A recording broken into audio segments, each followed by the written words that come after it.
Thanks for logging on to the TeamCast for the week of Monday, March 8th through Friday the 12th. Hello, I'm Mr. Andrews. And I'm Miss Worst. And here's what's happening on our team this week.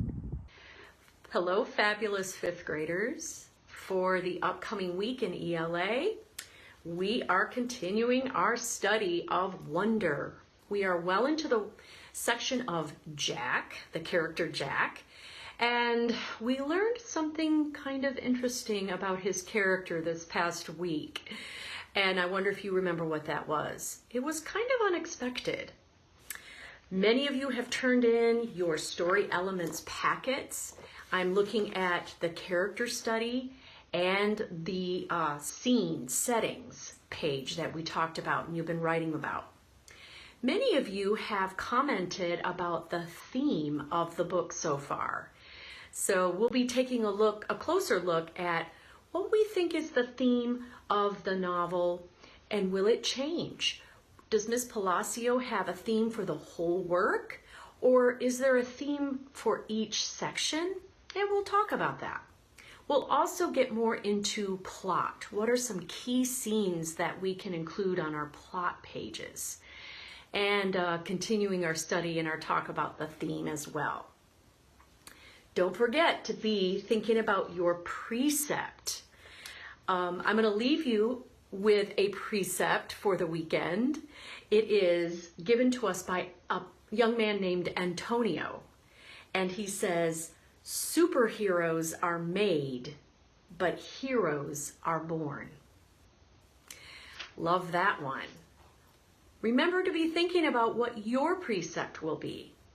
How do you want to be remembered?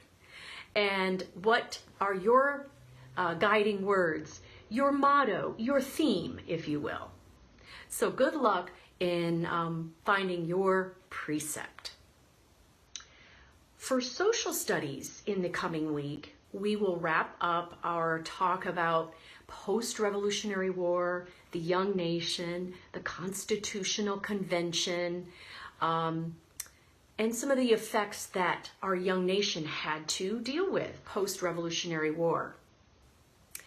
And then we will head into the lesson about westward expansion. So, members of Pawville and Wild Worst, here's to a great learning week together. Hello, parents and fifth grade students. This week during the math portion of our learning day, on Monday we're going to cover lesson 5, and that is solving word problems involving division of whole numbers. On Tuesday we'll have our topic B module 4 quiz, and that's going to be involving lessons 2, 3, 4, and 5.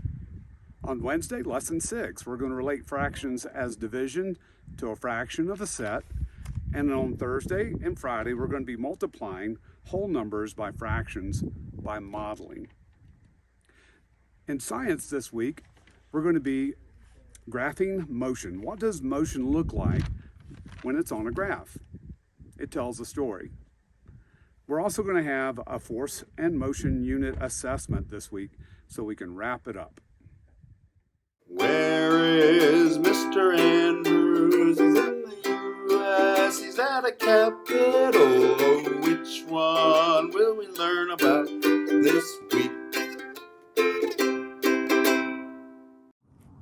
So where in the United States am I this week? Well, physically, this week I'm on the Blue Ridge Parkway, and I'm at the highest point on the Blue Ridge Parkway, just over 6,000 feet.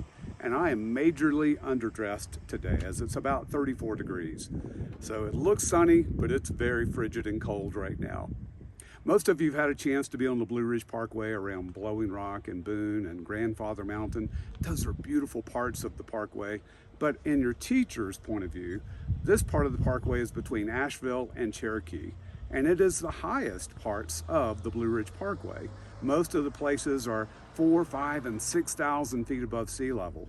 So when you get a chance to get on the Blue Ridge Parkway and go from Asheville south, you'll be in Mr. Andrews' favorite part of North Carolina.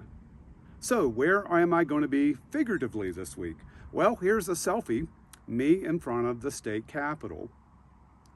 A couple of clues that might help you out. The very first Pizza Hut store was established in this particular state. Every type of prairie habitat can be found in this state. This state is the second largest beef cattle producer, only behind the state of Texas. This state leads the nation in wheat production. The origin of this state's name comes from the Sioux word, which means people of the Southland. So if you know where I am this week, you'll make sure to have the state name and also the state capital city's name and spelled correctly. If you have the answer, send it to my Canvas messages and you'll be credited. Where is Mr. Andrews? He's in the U.S. He's at a capital. Oh, which one will we learn about this week? Let's all have a great week together.